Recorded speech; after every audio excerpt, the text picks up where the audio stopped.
Peggy 18.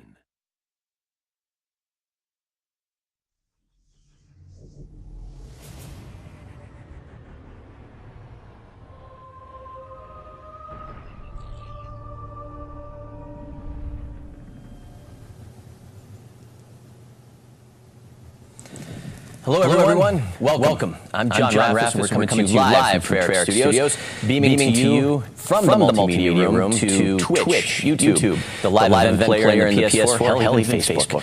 Pretty much everywhere this morning, and we're here to talk DLC 3 Descent, the third downloadable content pack offering from the studio, coming out tomorrow. And to do that, we're going to cover all things zombies and multiplayer, things that we offer in Descent tomorrow. We've got something for everybody, including the premiere of a couple new assets. But we're going to kick things off with zombies, and today, to do that, we are joined by the director of zombies, Mr. Jason Blundell. Jason, welcome. Hi, John. All right, now I have a funny feeling that... Okay, first we're going to kick things off with the world premiere of a new zombies asset. We'll have plenty to talk about after people see it, but what do people need to know going into it? I would take this time to sit back in a comfy chair, get the pillow behind your head, turn the volume very loud, and brace your eyeballs. Okay. Any protective eyewear that people should wear? Simple carpentry eyewear, metalwork, flash protection, things like that. That'll work. All right.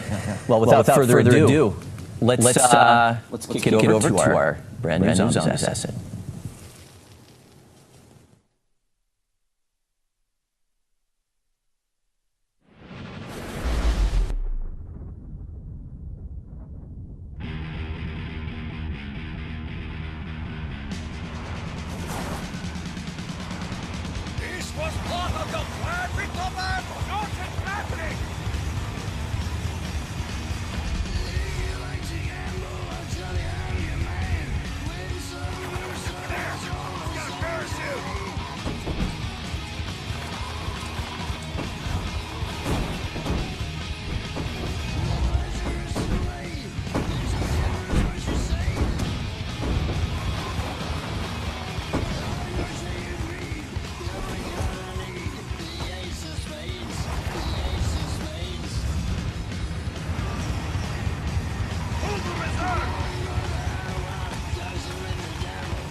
Jason, we just got word from the production booth that melted some of the audio cables. May have had some technical difficulties there leading into the that IGC. What did we just see?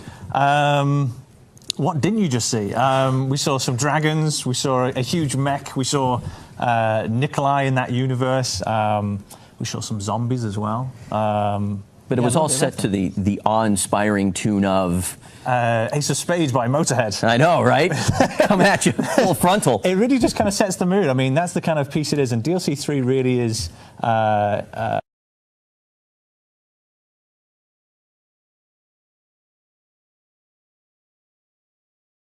With. So whenever people pick up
piece of cover art to the DLC 3 experience. Yeah, so it's become a bit of a tradition now, which is that every time we do another Zombies map, we reach out to really kind of artists who inspire us or we're kind of great fans of. And this time we reached out to Craig Mullins, who is a phenomenal artist. And we did our DLC 3 Gorod Krovi poster with Craig Mullins. And what was his response when you called him up and said, "I want you to do this City of Blood thing"? He's fantastic, and he's the way he kind of it's hard to talk about this without getting a little bit too arty, but the way he kind of captures light and the feeling of that kind of chaos and the city on fire was really inspiring to us. He works very quickly, but then super detailed as well. So each time we kind of get a different artist in, we want to have them represent their style, and I think this is a fantastic piece that kind of really talks about the energy for this map. I'm gonna have to wash some of that artiness off, man. I think I got some on me. So, but the what you guys are doing with zombies and on the zombies front doesn't even stop there. We've got some news coming up for the end of July, right? Yeah. So, what are you going to be up to on July 21st? How do you want to frame it? Well, if I look at these handy-dandy notes, I seem to think that you will be at San Diego Comic-Con to unveil a new comic book. You heard it here first. Yes, it's now's the time to kind of talk about that. Yeah, we're going to be going to Comic-Con. We are working with our partners, Dark Horse Comics, and doing a Zombies comic series. And this is fantastic because we have so much story that's kind of going on inside our DLCs, and we only get the opportunity to essentially have 4 of them in our DLC season, and 2, when we first kind of come out. But there's so much story to be told that we really wanted another kind of medium to be able to kind of tell our stories. And I'd said previously that there was no such thing as a one-off map in Zombies. And to hold true to that statement, I really needed other kind of outlets to kind of tell these stories and connect everything together. So if you're a zombie story guy, the comic is an essential part to be able to understand some of the kind of connections going all the way back to the beginning of our 8-year story. It allows us to connect certain things and set us up possibly also for the future. So incredibly excited and happy about that. And we got phenomenal writer and artist involved in our front cover. We're probably going to show it on screen at some point, but front cover done by Simon Bisley. We've worked with Simon before, right? We worked with Simon before. He did the poster for the Giant, and we're all just he's a huge fans of him, and he's a great friend of the studio. So he's been doing the covers for all our comics. So, it was written, the comic book was written by Justin Jordan, illustrated by Jonathan Wayshak. I mean, these guys bring some legit credentials. What was it like sort of taking Zombies canon and, sort of transforming it or adapting it to comic books? It's really fun because the comic medium is very different, obviously, than games. It allows you to be a little bit more considered in some sense, because in games you're kind of putting it together and it's kind of molding and moving. It's very energetic. with the comic, you can sit down, plan it out. So for the kind of story guys, for Easter egg guys, for things like that, you could really just lay it out, and every panel, every pane can be considered. So if you want to kind of tease something or show something or hint something, you can do that with no doubt that the viewer will see it. In games, you don't know where they're looking, what they're doing. So the comic was really exciting, and it's I believe it's the beginning of us looking at different mediums, different ways to tell stories, and to really kind of take our zombie storyline and kind of explore ways in which our audience can digest it. Well, that's just sort of dipping the toes in the water. For anyone that wants to hear Jason talk a little bit more about what it was like to take Call of Duty Zombies to comic books, feel free to head to room 23 ABC at 5 p.m. on July 21st, whenever Jason joins the Dark Horse comic books, video games, comics, level up panel. That was only a mouthful. That was a short title. That was a short title. Yeah. But it doesn't stop there, does it? Actually, that's the 5 p.m. showing. At noon, you and Craig Hewson, yes. I mean, you guys developed this story. You'll be doing a comic signing at on the show floor at booth number 2615 at the Dark Horse comic booth at noon with Craig. I'm glad you've got these cards, because there's no way I could remember all this stuff. Yeah, right. Me too. So, all right. We covered quite a bit. We have Gorod Krovi coming tomorrow as part of Descent. We've got San Diego Comic-Con Thursday, July 21st. Call of Duty Zombies. What haven't we covered? What do we need to cover off before we head on to multiplayer? I suppose I should just throw in terms of Gorod Krovi, the kind of feeling of it, the intent behind it. Obviously, it's a kind of integral and crucial part of our storyline. And this is really kind of setting up us getting ready for our DLC 4 finale. So for story guys, it's an absolute essential experience. For gameplay guys, a lot of the things that we've been putting in place through this whole season really kind of comes to a fore in Gorod Krovi. A lot of the kind of work that the team, because the team works incredibly hard setting all this stuff up, I think is phenomenally executed inside Gorod Krovi. And so I'm hoping from a gameplay perspective as well, people really enjoy this experience, because it's been absolutely a labor of love. And I think it kind of harkens back to some of our older style stuff back in the World at War, back at the World War II kind of days at the Treyarch Studios, but also kind of brings in a lot of the kind of learnings and experience we've got through our zombie series so far. So I think it's a really fun experience, and I hope people enjoy it. All right. Gorod Krovi coming out tomorrow as part of Descent. But also as part of Descent, we've got 4 new multiplayer maps. And shortly, we will have the studio's own Miles Leslie and Matt Schrantz on hand to talk a little bit more about those. But for right now, let's get to the multiplayer goodness and premiere our new multiplayer trailer. Check this out.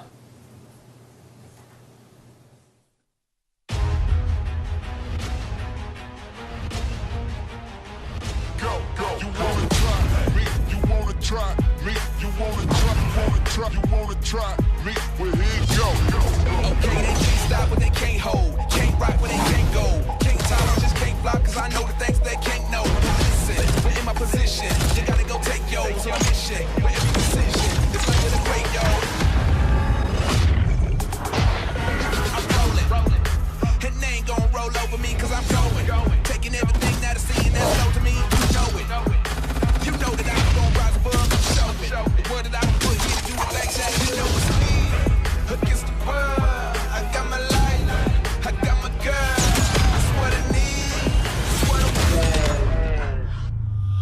You wanna try me? Well, here it go. Yeah, you know it's me against the world. I got my life, I got my girl. That's what I need. Friendly has the satellite drone. You wanna try me? Well, here it go. We have established remote uplink. You know it's me against the world. I got my life, I got my girl. That's what I need, that's what I want. You wanna try me? Well, here we go. Yeah.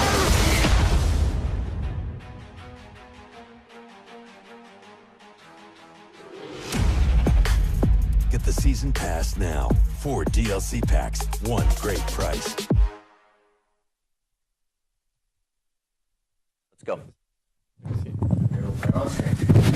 All right. Wow. Word coming in from the production booth, some fiber optic cable may have melted during that.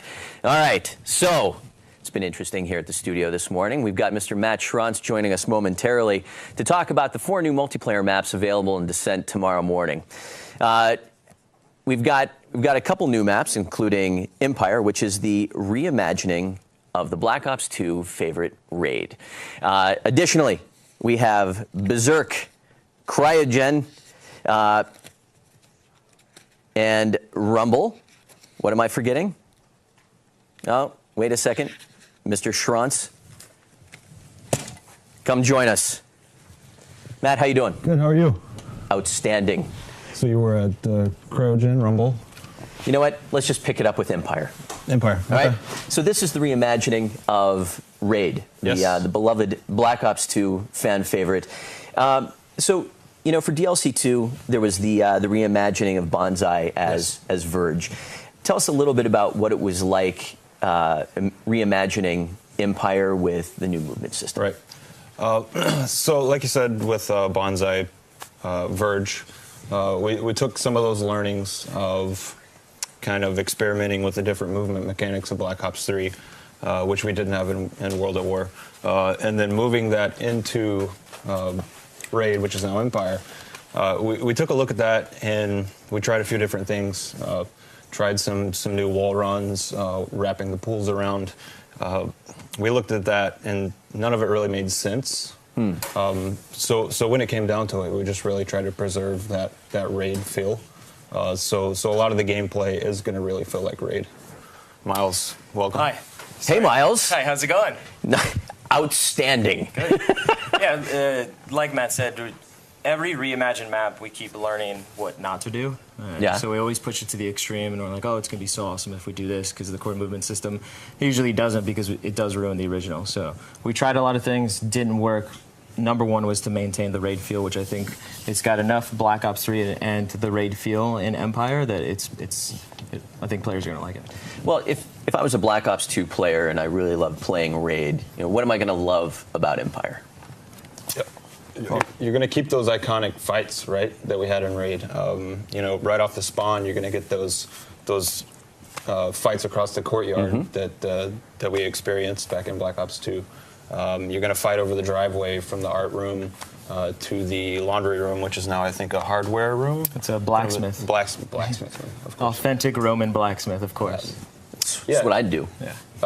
So in the playtest, the numerous hundreds of playtests that we've had on this map through development, I think we've all really still experienced those same fights that we grew to love. Oh, well, I can tell you that much of my Black Ops 2 KD was sacrificed over that courtyard area. Absolutely loved it, and from what I played in Raid, it seems like things won't change for me. That's right. In the best way, in the best sense possible. But we're also bringing Berserk. All right.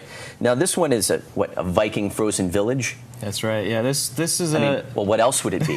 Well, this is a really cool idea. So we've run, and we're at the point where we really want to offer some really unique and new environments every DLC offering. And so this was really just, hey, wouldn't it be cool if, and that's always how the ideas start, wouldn't it be cool if you're battling in a Viking village? It's got Lord of the Rings style fantasy sort of infused with it. And then from there, we really started looking at the architecture of the Viking stuff, and it offered some really unique stuff that we haven't done before. So when we built this map, and it's built into this mountain, it's really got some new gameplay that feels Viking-esque and feels very new and different, because you got this bridge and this canyon stuff. Yeah. That's the first thing I go to when I think of a new idea is Viking Village. Sure. Matt's a Viking. At heart. Yeah, so he kind of touched on the unique gameplay experiences that you're going to experience in Berserk. What we've got here is there's some really cool curved wall runs in the middle that lead to the kind of centerpiece bridge. And we try a lot of different things out through development. With this, at one point we had it to where you could kind of snipe towards the bridge. That was a little frustrating, so eventually we just forced the player to commit to that fight. So if you want to hit that wall run to the bridge, you're really going to have to commit to it. You're going to have to that's going to be your fight. But at the same time, we've got some maneuverability there to where you can wall run straight to the bridge from the exterior canyons. But you can also hit under the bridge and basically just cut the map right in half, go under the fight for the cool flanks.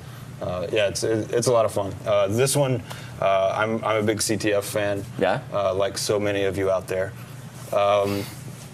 But this is a really great CTF map. I like CTF maps to where you've got some maneuverability, and you're going to be able to grab a flag and immediately make those decisions. Do you want to cut through the wall run? Do you want to just go straight down the bridge?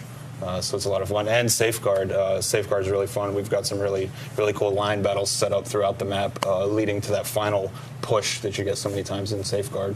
Yeah. It's the first time you could avoid the entire middle lane by cutting through this canyon.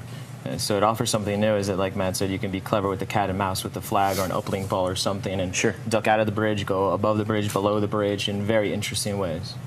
All right. Well, lay it on me in terms of with Rumble. Tell us a little bit about the setting, but the kind of engagements that people are in store for with this one.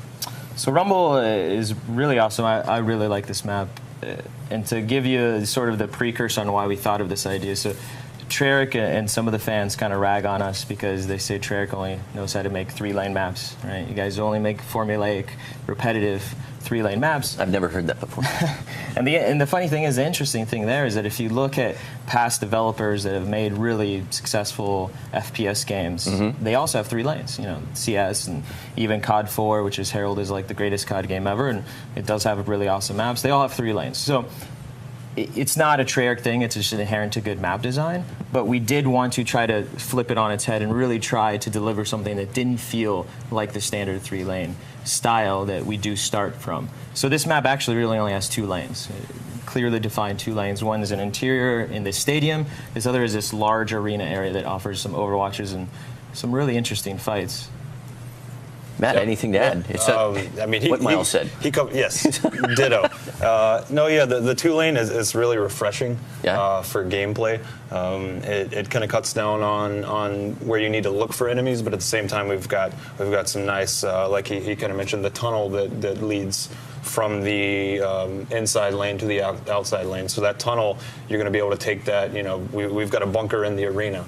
Which is a very big power point for various game modes globally, but search and destroy, there's going to be a hard point in that bunker. But if you need to root an enemy out, you're going to be able to take that tunnel underground and then come in and surprise your enemy.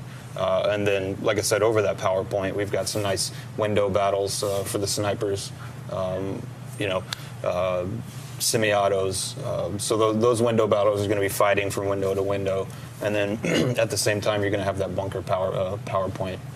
Well, just out of curiosity, when it comes to like map design and sort of designing a map that accommodated a variety of different play styles, were there any particular challenges with a 2-lane structure versus 3-lane, or did 2 lanes kind of open it up and make it easier to adapt?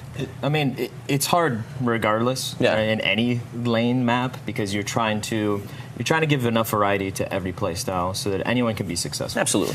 But you're absolutely right, is that 2 lanes does focus it even more, and you really have to be precise on the overwatches and what engagements you want. There, is it medium or long? To this bunker, how am I going to get in the bunker? Is there enough cover and engagements that I can be CQB and I can be short so that I can be successful? And that's where this tunnel kind of originated from, was you had these 2 lanes in this big open arena, and CQB guys and short range guys just could not get out and take this bunker at all.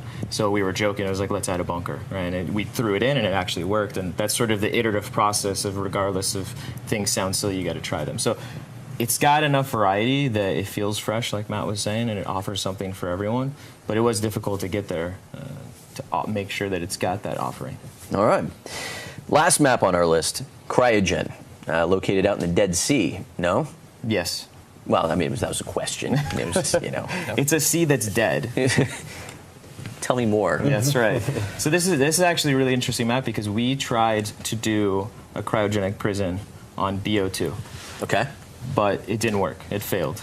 We cut it internally. It just didn't work. We didn't have the tools and the design that we wanted, that we felt good about doing it. So we've always had this idea to bring it back. And with the Black Ops 3 core movement system and everything else, it was the right time. And it felt right when we were designing it to bring it back. So it's really got some interesting stuff with this sort of King of the Hill aspect that we've got going on in the middle. Yeah, I consider this map kind of our core movement playground. Okay. We've taken a lot of the learnings from free run DLC maps that we've done previously and kind of pushed those a little bit further. So we've got some really cool cylinders on the interior of the space that are going to force that player to, if you want to take that power point of the kind of main cylinder, you're going to have to wall run. You're going to have to use the skills that you've learned for the past 8 months to get to that point. Sure. And at the same time, a lot of the walls here in this level have been rounded off, so it's really going to allow you to keep those wall runs moving and chain those from one to the other. All right. We covered a lot of ground on the multiplayer maps. Any final thoughts that you want to add? Miles, what you got? Oh, I've said it before when we previously talked about DLC too, but I'm super proud of the team because we're continually challenging and pushing ourselves throughout each DLC. And like Matt said, is every failure and success, both internally and how the public are giving us feedback, which is great when it's not mean, stop being mean, is really good. And we take that and we critically think about what the problems are. So I'm super happy that we're continually learning and pushing ourselves. And each of these maps, even Empire, which is great, offers something new that players haven't experienced before. And I think they're really going to enjoy it. So. All right. Cool. Well, that is what people can expect tomorrow on the multiplayer front with Descent. But we are joined by the ever-elusive studio design director, David Vonderhaar. David, welcome. Hashtag not read. All right, so Descent comes out tomorrow, but that's not all we have for people this week. Something coming out on Friday. Tell us more. I hear this is my one more thing moment right now. This is your one more thing? Right now. So we want to come on the stream, talk to everybody about something that we've been working on. A couple of months in the making now. Not something you'd normally do this late in the cycle. You'll read about it in the patch notes, which just went up with the title update that you're probably downloading right now, and that's Fracture. So Fracture is a brand new game mode. We're going to put it out on Friday. We're going to put it out in the bonus playlist. And what this does is allows us and you to work together to try to figure out what Fracture will need from all of us to promote it into that core category, right? There's a lot of playlists in this game. Every time you do a playlist, you split the matchmaking up just one more tiny, small groups of players. So it's actually really important for us to get that right always and make sure that we have a healthy, sustained population so you can find good matches in there. Fracture is really exciting for us. It's really fun for us to play internally. I think you get a lot of really kind of heated conversation about sort of how to pivot the mode and what's the best parts of it and where to take it. And we're having a lot of fun with that conversation. So working with Dan Bunting and the team, we really thought the best way to go about that was to actually just stop holding on to it as we were doing and give it to you so that we can kind of extend the conversation that we're having internally into you. So I'm sure our friends at Reddit and other places will help us create the official places to have that dialogue and conversation. So on Friday, probably around 10 a.m., Fracture will be in bonus. So you'll have bonus Fracture, and then you can play it. Matt, why don't you tell them about Fracture? Yep. So Fracture, thank you, Vaughn, by the way. So when we set out to bring a new game mode, we had a bunch of ideas. It's kind of how we did with Safeguard. But we know that two teams focused on a single objective is fun. We found that from Hardpoint. We found that from Safeguard. We realized some other game modes in in Black Ops 3 are very popular, like Kill Confirmed, with the act of killing an enemy and him dropping an object. So we kind of threw all of that in the mix, and we came out with Fracture. So what Fracture is going to be is two teams pitted against each other. When you kill an enemy, he's going to drop what we call a core file. Mm-hmm. You'll see that on the ground as an orange object. It's a unique asset to the game, so it won't look like anything else. You will want to go pick up that core file, similar to how you would in Kill Confirmed. But the difference here is that once you pick that up, it's going to be on your person. You're going to hold that. You'll be able to see how many core files you're holding. You can hold up to 10. And then in order to score for your team, you're going to want to go find the Fracture site, which is the deposit point. So you want to take all of your core files to the Fracture site. That Fracture site's going to be online for about a minute. Sure. When it releases on Friday. And you want to stand in that deposit point. And as you stand there, you will deposit your core files. That's how you're going to score for your team. So it takes about quarter second per core file, so it's not you don't just get to run and then that's it. You go there, and if you have a lot, it's very satisfying. Score sort of building up. It's a 25 score per event. The mode can have really big swings. So I think what's pretty interesting from the scoring side for us that you don't normally see is normally there's a score, the score goes up by 1. Here, the score can actually be 5 and then go up to 10 because someone drops into the fracture point, pops out 5. You can really cut somebody off, take out them, pick up all the core files that they were carrying, take all those back and capture them. And you can get these kind of very interesting swips. I think we have a 10-minute timer right now, and it's 60 fragments. Yep. So the games are lasting 7 minutes, 8 minutes, somewhere in there. Yeah, about 8 minutes. Yeah, so it's it'll play in sort of the Call of Duty time that you're all familiar with and like, but you can get those kind of weird swings. Guys like Miles who like to sort of chase the edges of the map and mop up. He can come back and get you when you best expect it. The best feeling in the world, and I can't wait for the public to feel it, is when you see a guy and you see that he's got the little orb, which means he's carrying stuff, and you kill him and pop him, and all the core files blow up. Yeah. It's like candy. It's like a piñata, right? You just want to go get him, but then that's the really interesting gameplay mechanics is, do you go out and get it? When? Do you wait for your team? Yeah. Right? There's a lot of new things that have added upon all the other game modes that we've sort of taken into this soup, basically, and out's come Fracture. And it's really fun, and I think players are going to enjoy it. You guys have it running in all the maps, right? We didn't hold back on any maps, so we could try small, medium, and large maps, kind of get a different thing. How many fracture points are there usually per map? Typically about 4 per map. About 4, and they're rotating linearly or randomly? Right now, we always start at the middle one, and then we'll go random from there, but that's one of the knobs we can kind of turn. We can go completely random, we can go linear like hardpoint. For right now, it is random. So why do we do random instead of a linear fashion? Yeah, I will tell you. Give me a chance. So, like with Hardpoint, we really wanted to push that structured set up at the next Hardpoint, set up your defenses. But with this and with the possibility of such big swings in the score, we found that random worked a little bit better after the first one, just for the simple fact that we didn't really want teams to set up too hard at the fracture sites. We want to give people a chance to get in there. Now, once it's online, sure, you can set up, but you're not going to know where it's going to be until it shows up online. But again, that's one of those knobs we can turn. I think this game mode is really, what we've seen internally, is it's forcing you to play with your team. You can lone wolf, right?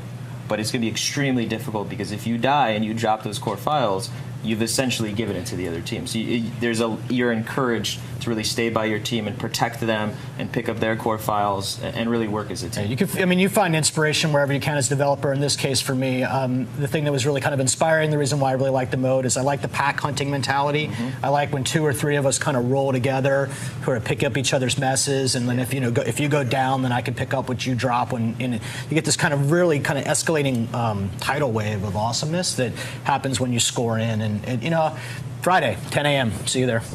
But what I thought was really cool is that, going into the bonus playlist. First of all, this thing is ready for prime time. But it's fully polished. What the team has done is, sort of open up the door to sort of tweaking and tuning and moving it to the core playlist. Yeah, we've obviously done lots of tuning in the game throughout the 8 months that we've been out with Black Ops 3.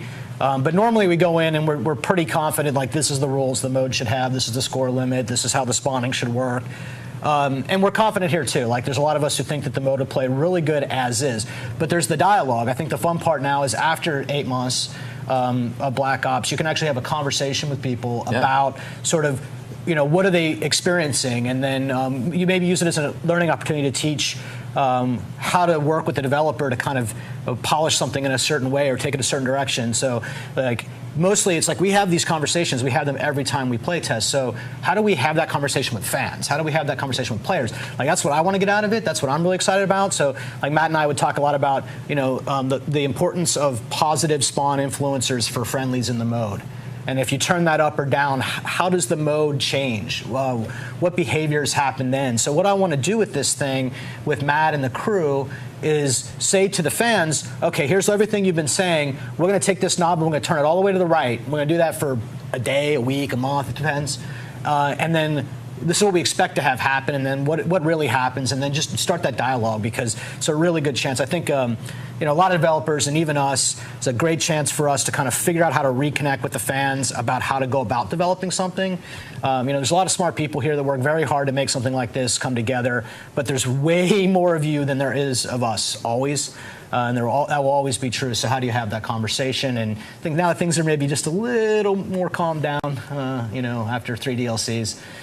Just a little bit. Not that much. Yeah, I think we still have to do something after this DLC, don't we? Some other DLC. I think it goes to 4. What? Yeah, 4. That's right. Buzzkill. That's right. All right. Well, cool. That's Fracture out on Friday. Friday, 10 a.m. All right. There is a list of other things to look forward to.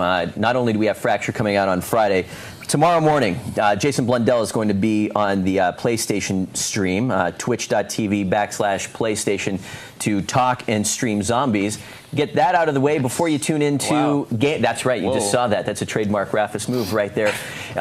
11 a.m., Game with Devs. You'll see some of these very good-looking gentlemen on that stream tomorrow. Wow. That's 11 a.m., Twitch, YouTube. I don't know, we might even go Facebook. Who knows? Don't do it. Let's try that again. There we go. And then, 2 in the afternoon, we've got a live stream with the one, the only Kyrie Irving. That will be at 2 o'clock with Swifter, Typical Gamer, and Hike the Gamer. They'll be playing a little bit of Descent. Follow at Call of Duty for details. That's it from us. We've got Descent coming tomorrow. Thank you to Jason Blundell, Mr. Vonderhaar, Miles, Matt, and we will see you guys online tomorrow, 11 a.m. Have a good one.